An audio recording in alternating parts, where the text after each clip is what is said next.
के सफल आयोजन के लिए उत्तर प्रदेश के यशस्वी मुख्यमंत्री योगी आदित्यनाथ जी का कोटि कोटि अभिनंदन करती हूँ। I have witnessed everything is perfectly all right there. Yes, I have seen it, I have been there. Shrimati Hema Malini. Radhe Radhe.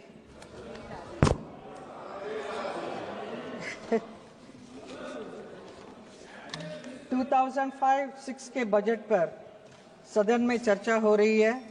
इस विषय में मुझे भी भाग लेने का अवसर मिला है। इसके लिए आपका मैं बहुत बहुत धन्यवाद प्रकट करती हूँ। सबसे पहले मैं कहना चाहूँगी, दिल्ली में जो हुई है जीत, इसके लिए मैं हमारे पार्टी भारतीय जनता पार्टी के सभी नेताओं और कार्यकर्ताओं सभी को बहुत बहुत शुभकामनाएं, बधाई देती हूँ। मैं महोदय, वित्त मंत्री निर्मला सीतारामन जी मोदी जी के सरकार में नारी शक्ति का प्रतीक तो है, साथ ही ग्लोबल लेवल पर भी आज वो भारत की नारी शक्ति का गौरव के साथ रिप्रेजेंट कर रही हैं। एक महिला सांसद के नाते मुझे उन पर बहुत ही गर्व है। निर्मला जी का ये लगातार 8वां बजट है जो एक रिकॉर्ड है। उनके इस असाधारण उपलब्धियों के लिए मैं उन्हें बहुत बहुत बधाई देती हूँ। भारत आज दुनिया का सबसे तेज गति से विकसित हो रहा देश है। प्रधानमंत्री श्री नरेंद्र मोदी जी के मार्गदर्शन में वित्त मंत्री निर्मला जी ने जिस प्रकार इस संकट काल में, कठिन परिस्थितियों में देश की अर्थव्यवस्था को टॉप पर लेकर आई हैं, उसके लिए मैं उन्हें बहुत बहुत बधाई देती हूं। और उन्हें इतना ही कहना चाहूंगी कि जलाने वाले जलाते ही हैं चिराग आखिर। ये क्या कहां की हवा तेज है जमाने की। अध्यक्ष महोदय, महाकुंभ के विषय में कुछ बोलना चाहूंगी। मैं उत्तर प्रदेश से सांसद हूं, जहां तीर्थराज प्रयाग में भारत की महान सांस्कृतिक परंपरा का महाकुंभ चल रहा है। इस महाकुंभ में भाग लेने के लिए देश विदेश से करोड़ों लोग यहां आकर स्नान करने के लिए आ रहे हैं। मैं विश्व के सबसे बड़े धार्मिक आध्यात्मिक समागम प्रयागराज महाकुंभ के सफल आयोजन के लिए उत्तर प्रदेश के यशस्वी मुख्यमंत्री योगी आदित्यनाथ जी का कोटि कोटि अभिनंदन करती हूँ। I have witnessed everything is perfectly all right there. Yes, I have seen it, I have been there. अध्यक्ष महोदय, सरकार के तीसरे कार्यकाल में 3 गुना तेज गति से काम हो रहा है।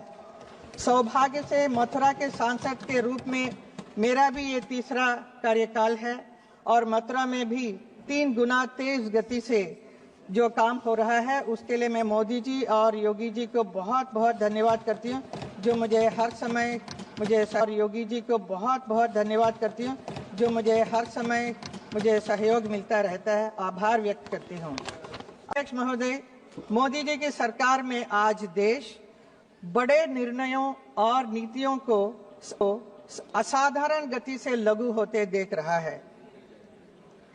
इन निर्णयों में गरीब, वंचित, मध्यम वर्ग, युवा, महिलाओं, किसानों को सर्वोच्च प्राथमिकता मिली है। बजट पर अब तक हमारी पार्टी के कई माननीय सांसदों ने इधर बात की है, अपने विचार रखे हैं। बजट के घोषणाएं किस प्रकार देश की जनता के लिए हितकारी है, विस्तार से सब लोगों ने बताया है, तो उन्हीं बातों को मैं वापस नहीं दोहराना चाहूंगी। मैं उन सबका समर्थन करती हूं। बजट के कुछ फ्यू पॉइंट्स है जिसमें मैं कहना चाहूंगी। अध्यक्ष जी, वित्त मंत्री जी ने इस बात पर जोर दिया है कि भारत की इकोनॉमी में महिलाओं की भागीदारी बढ़े। उन्होंने 70% महिलाओं का आर्थिक गतिविधियों से जुड़ने के लिए कदम उठाने की बात की है। मैं देश की अपनी नारी शक्ति से यही कहना चाहूंगी, तुम्हारे हौसले अधूरे हैं, उड़ान बाकी है, ये तो सिर्फ थोड़ा है, आसमान बाकी है।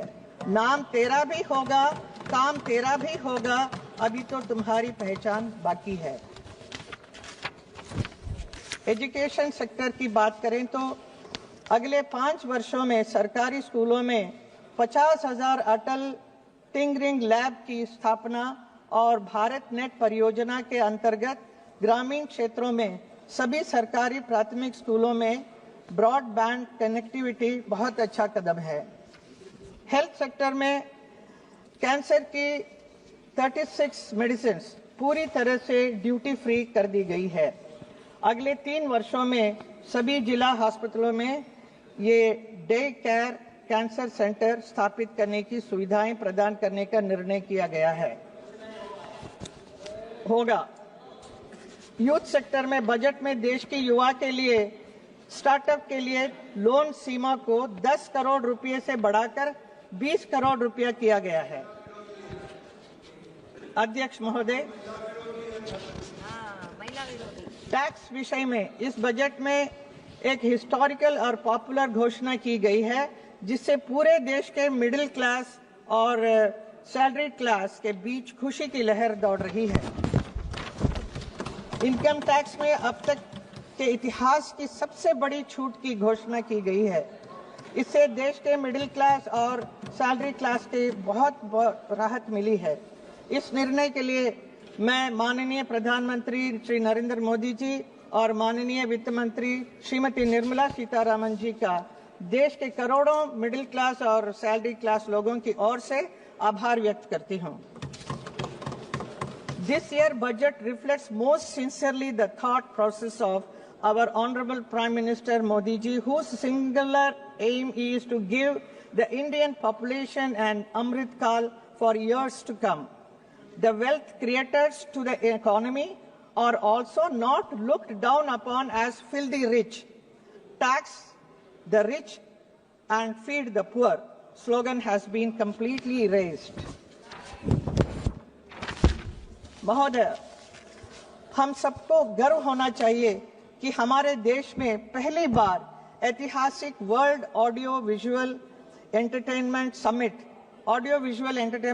यानी वेव्स का आयोजन हुआ है। ये है नए भारत की पहचान। कला और फिल्म इंडस्ट्री के प्रतिनिधि होने के नाते मुझे भी इस समिट में पार्टिसिपेट करने का अवसर मिला। प्रधानमंत्री जी के साथ इस अवसर मिला था। इसके लिए मैं हमारे प्रधानमंत्री और आईएमबी मिनिस्टर अश्विनी वैष्णव जी का आभार व्यक्त करती हूं। अध्यक्ष जी यमुना हमारी महान आध्यात्मिक परंपरा और संस्कृति में यमुना मैया की आध्यात्मिक महत्व है, मथुरा वृंदावन की पहचान है, जीवन रेखा है। पिछले मथुरा वृंदावन में जितने नाले वगैरह हैं उसको बंद करने की कोशिश की, लेकिन फिर भी हम लोग कामयाब नहीं रहे, क्योंकि जो यमुना की जो अशुद्ध जल जो आ रहा है वो दिल्ली से आ रहा था।